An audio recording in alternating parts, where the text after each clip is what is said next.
আমি বাংলাদেশ জাতীয়তাবাদী দলের সাথে সম্পৃক্ত 2018 সালের ঝালকাঠি 1 আসন এবং 2 আসনের মনোনয়ন প্রত্যাশী ছিলাম। আপনারা জানেন একজন ব্যক্তি ছিলেন ব্যারিস্টার শাহজাহান ওমর সাহেব, যিনি আওয়ামী লীগে যোগ দিয়েছেন, বিশ্বাসঘাতকতা করেছেন বাংলাদেশের মানুষের সাথে এবং এদেশের রাজনীতির সাথে। কিন্তু আমি বিএনপির প্রতিনিধি নিজেকে মনে করি না, আমি মনে করি বাংলাদেশের প্রতিনিধি, বাংলার মানুষের প্রতিনিধি। কারণ 5ই আগস্টের পূর্বে আমি কথা যখন বলেছি তখন শুধু বিএনপি নির্যাতিত ছিল না, নির্যাতিত ছিল জামাত, নির্যাতিত ছিল চরমনার ইসলামী আন্দোলন, নির্যাতিত ছিল অন্যান্য ছোট বড় রাজনৈতিক দলগুলো। আমি তখন তাদের পক্ষে কথা বলেছি শুধু দেশের স্বার্থে, রাষ্ট্রের স্বার্থে।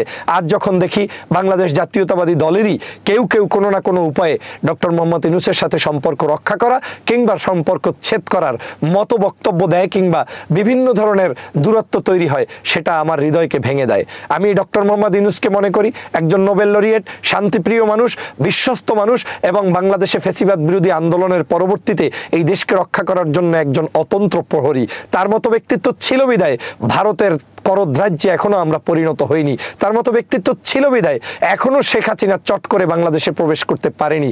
এখনো বিভিন্ন দেশের সংস্থাগুলো তারা আমাদের দেশের বিরুদ্ধে লড়াই করে কোনোভাবেই আমাদের দেশকে ধ্বংস করতে পারেনি। কিন্তু এখনো কিন্তু তারা ষড়যন্ত্র চলমান রেখেছে।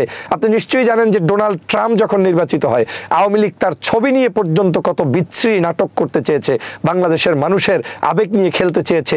এই দেশে বিভিন্ন জায়গায় 0 পয়েন্ট সহ সমস্ত জায়গায় আওয়ামী লীগ আবার গোপনে আসতে চেয়েছে, এখন মিছিল মিটিংও পর্যন্ত বিভিন্ন জায়গায় করছে। সেই ধরনের ষড়যন্ত্রের মধ্যেও আমরা টিকে আছি কিন্তু ডক্টর মোহাম্মদ ইউনূসের কারণে। আমি মনে করি বিএনপি একটি বৃহৎ দল। বিএনপি বাংলাদেশের রাজনীতিতে এখন পর্যন্ত অপ্রতিদ্বন্দ্বী একজন রাজনৈতিক দল এবং জনপ্রিয়তার শীর্ষে রয়েছে।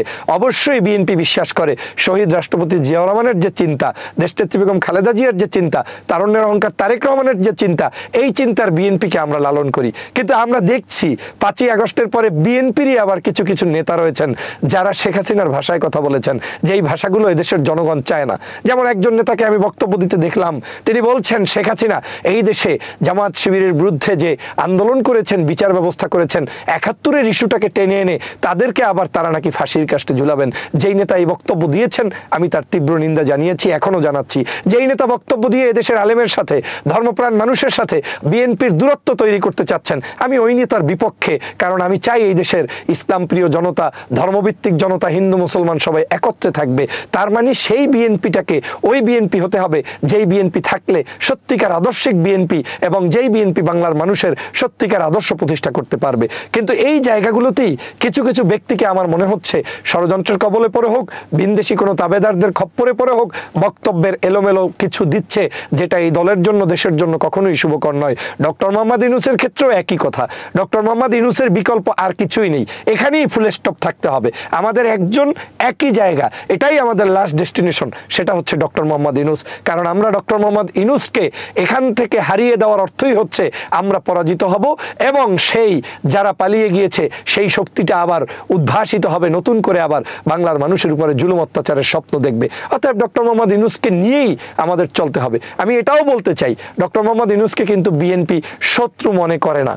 বিশেষ করে বিএনপির সাধারণ নাগরিক যারা কর্মী, তারা শত্রু মনে করে না, তারা তাকে বন্ধুই মনে করে। হয়তো কথার মার প্যাচে কেউ না কেউ কোনো জায়গায় মন্তব্য করে বসেন, যেটা নিশ্চয়ই আমাদের জন্য বিব্রতকর। আমি এখনো বিশ্বাস করি ডক্টর মোহাম্মদ ইউনূসই আমাদের সমাধান এবং তাকে নিয়েই আমাদের এই বাংলাদেশের পথ পাড়ি দিতে হবে যতক্ষণ পর্যন্ত আমরা একটি সুষ্ঠু গণতান্ত্রিক ধারার নির্বাচন পদ্ধতিতে না যেতে পারি। যখন সেই নির্বাচন হবে, নির্বাচনের পরেও আমার প্রস্তাবনা থাকবে, যদি বিএনপি ক্ষমতায় আসে, বিএনপির এমন কিছু সিদ্ধান্ত থাকা দরকার যে ডক্টর মোহাম্মদ ইউনূসকে সম্মানিত জায়গায় ভবিষ্যতে রাষ্ট্রের জন্য ব্যবহার করা যায় কিনা। জামাত আসলে তার কাছেও আহ্বান থাকবে, আপনারা তাকে নিয়ে রাষ্ট্র চিন্তা করতে পারেন কিনা। কারণ বিশ্ব পরিমণ্ডলে যদি বাংলাদেশের মানচিত্রকে রক্ষা করতে হয়, তাহলে এই সকল নেতার বিকল্প নেই। আমরা তাদেরকে মূল্যায়ন করার মধ্য দিয়েই আগামীর প্রজন্ম এই বাংলাদেশকে গঠন করবে বলে আমার বিশ্বাস।